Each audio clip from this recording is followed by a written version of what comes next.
संत शिरोमणि आचार्य श्री विद्यासागर जी महाराज के भाव थे कि चंदेरी में विश्व की सबसे बड़ी प्रतिमा विराजमान हो। आचार्य श्री गुरुवर की इस इच्छा को मुनिश्री महासागर जी महाराज ने जग जाहिर किया। गुरुदेव के भाव थे चंदेरी में एक ऐसी प्रतिमा का निर्माण हो कि इतनी बड़ी प्रतिमा विश्व में कहीं ना हो। आचार्य श्री गुरुवर के इस भाव को साकार करने के लिए ही संघ नायक आचार्य श्री समय सागर जी महाराज ने मुनिश्री महासागर जी महाराज को वर्ष 2024 में चंदेरी भेजा था। पूज्यवर आचार्य परमेष्ठी समय सागर जी ने मुझे बुलाया कुंडलपुर में। बोले महासागर जी, पहले मेरा चातुर्मास गंजबा सौदा होना था। बुला करके कहा 2 दिन बाद कि नहीं आपको चंदेरी जाना है। बोले जो आज्ञा गुरुदेव। बोले एक काम है वहां पर।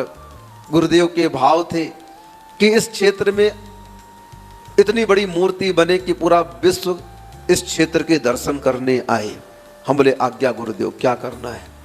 बोले आचार्य श्री का भाव था इस पहाड़ी में अंदर घुस करके जो चट्टान निकलेगी उसी चट्टान में कम से कम 54 फीट की या जितनी बड़ी मूर्ति बन सके निकालना है इस पे। हम बोले जो आज्ञा गुरुदेव, पुरुषार्थ करूंगा। मुनिश्री महासागर जी बोले कि काम आसान नहीं था। इस सपने को साकार करने के लिए पहाड़ों में ब्लास्ट करना जरूरी था और उस पर वहाँ बड़े बड़े मधुमक्खी के छत्ते लगे हुए थे। काम सरल नहीं था क्योंकि वह चंदेरी क्षेत्र हिस्टोरिकल प्लेस है, राजाओं महाराजाओं की नगरी है, पुरातत्व की नगरी है। वहाँ पर फॉरेस्ट भी है, वहाँ पर खनिज माइंस भी है, वहाँ पर फॉरेस्ट सब कुछ था। पहाड़ बिल्कुल, अब वो बिना ब्लास्ट के होना नहीं था, ब्लास्टिंग करना आवश्यक था पहाड़ में। अब ब्लास्टिंग तो बात की बात है, पहले तो वहां पर 25-30 मधुमक्खी के छत्ते लगे हुए थे ऊपर, ये बड़े बड़े अभी भी लगे हैं, आप जाओगे तो। चूँकि ये इच्छा स्वयं आचार्य श्री की थी, इसके लिए किसी मुहूर्त या तिथि देखने की जरूरत नहीं थी। 14 का ही दिन था, 13 की बात है। हम 13 को वहां पर शांतिधारा पढ़ने गए। विचार बना कि कल 14 है और शनिवार है, और गुरुदेव बोलते थे शनिवार 14 बहुत अच्छा दिन होता है, बिना मुहूर्त के जो काम करना चाहो कर दो। हमें याद आ गया, हम पत्रात्रा देखना जानते नहीं है कभी भी, कैसे पत्रा देखा जाता है, और न मैं कोई नक्षत्र और तिथि देखता हूँ। मैं तो बस आज्ञा देखता हूँ, आज्ञा आई और वो कार्य कर दो, वही मुहूर्त है हमारा। तो हम कोई भी नक्षत्र नहीं, हम कभी भी कोई पत्रा देखना नहीं जानते। हम तो पहले चाहिए अंगूठा छाप है बंद। तो ना मुझे ज्योतिष आती है, ना पत्रा देखना आता, ना तिथि देखना आता। हम एक तिथि याद रखते हैं बस, 14 की और अष्टमी की। क्यों? 14 को बड़ा प्रतिक्रमण करना पड़ता है और अष्टमी को भक्तियां पढ़नी पड़ती है, इसलिए 2 तिथि याद रखते हैं, बस हो गया। बाकी कोई तिथि से हमें मतलब नहीं है। गुरु आज्ञा से बड़ा कोई मुहूर्त नहीं था, तो बस खंदार गिरी पर जाकर पूजन शुरू किया, भगवानों का आवाहन किया। आज्ञा से बड़ा कोई मुहूर्त होता ही नहीं, जो गुरु ने कह दिया बस वही। मुझे वैसी आज्ञा मिली थी। मैंने समाज के बच्चों को बोला, 15-16 बच्चे, वहां पर पूजा मंडल बना हुआ है, खंदारगिरी जाकर के पूजा करते हैं। बच्चों से बोला श्रीफल लो और थोड़ा सा अर्घ ले लो। हमने बोला वहां जाकर के, हे आदिनाथ बाबा, हे गुरु बाबा, हे वन देवता, हे क्षेत्र देवता, जितने भी देवता हो यहाँ पर सब सुन लो। ये मेरे गुरुदेव का काम है, उनकी भावना है कि यहाँ पर विश्व की सबसे बड़ी मूर्ति बननी चाहिए और सबसे पहले ये मधुमक्खी का छत्ता अलग होना चाहिए। पूरा चंदेरी का समाज था वहां पर, 250 घर की समाज है, पूछ लेना जाकर के चंदेरी में आए हैं।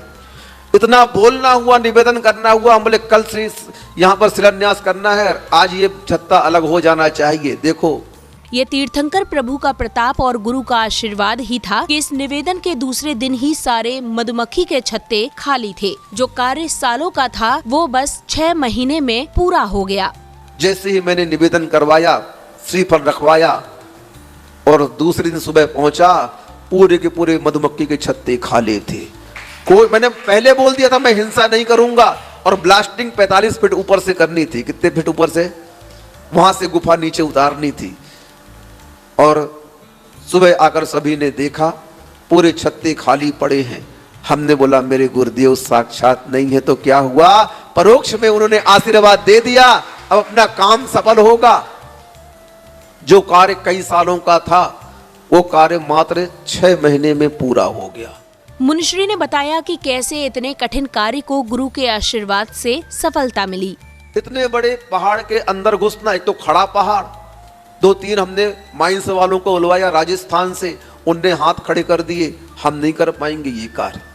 हमने गुरु का स्मरण किया, गुरुदेव कैसे होगा कार्य। लोकल में एक माइंस वाले ठाकुर साहब, दाऊ साहब मिल गए, बोले महाराज ये सौभाग्य मैं लूंगा। वो आए, उन्होंने देखा, मुझे कोई पैसे की दरकार नहीं, जितना खर्चा आप दे देना।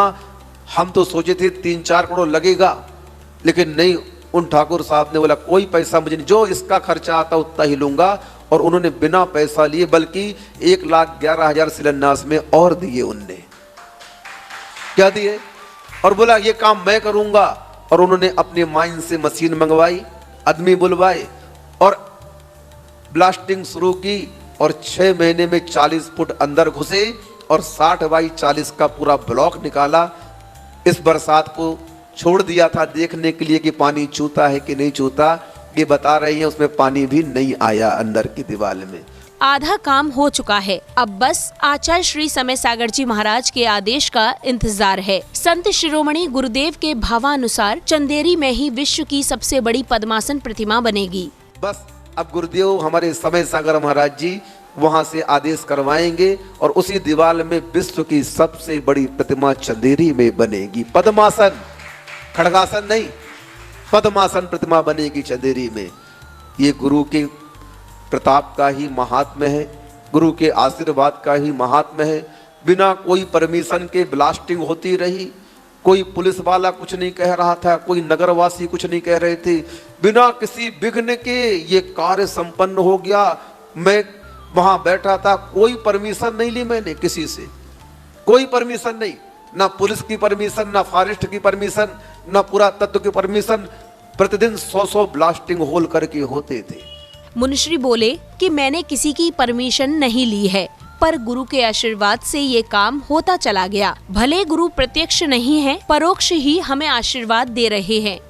और वह कार्य, क्योंकि मैंने लक्षण देख लिया था कि गुरु महाराज ने आशीर्वाद दे दिया है, अब बस उनकी परमिशन हो गई, अब किसी की परमिशन नहीं चाहिए। कमेटी वाले बोले महाराज जी यहाँ चले जाएं कलेक्टर के पास। हम बोले मत जाओ, जाने से और प्रकाश में आ जाएगा और काम पेंडिंग हो जाएगा, तुम तो शुरू करो, फिर जो होगा देखा जाएगा। हमने गुरुदेव से बात कर ली है, गुरुदेव ने आशीर्वाद दे दिया है। ऐसे गुरुदेव का भले ही प्रत्यक्ष नहीं है लेकिन परोक्ष में भी पूरा हाथ हुआ करता है। मैंने इस बात को कहां से ग्रहण किया, क्योंकि मेरे गुरुदेव कोई भी काम करते थे तो सारा का सारा आशीर्वाद पहले ज्ञान सागर महाराज से लेते थे। हमने बोला ये तो बड़ा जादू है भाई, ये मेरे गुरुदेव का जादू नहीं है, ये आचार्य ज्ञान सागर का जादू है, जो आचार्य गुरुदेव यहाँ पर सब काम सफलता पूर्वक करते हैं। आचार्य श्री विद्यासागर जी महाराज का यह संकल्प विश्व की सबसे बड़ी पद्मासन प्रतिमा के रूप में अब मुनिश्री महासागर जी महाराज के तप और त्याग से रूप ले रहा है। जैन फोकस के लिए छिंदवाड़ा मध्य प्रदेश से ब्यूरो रिपोर्ट।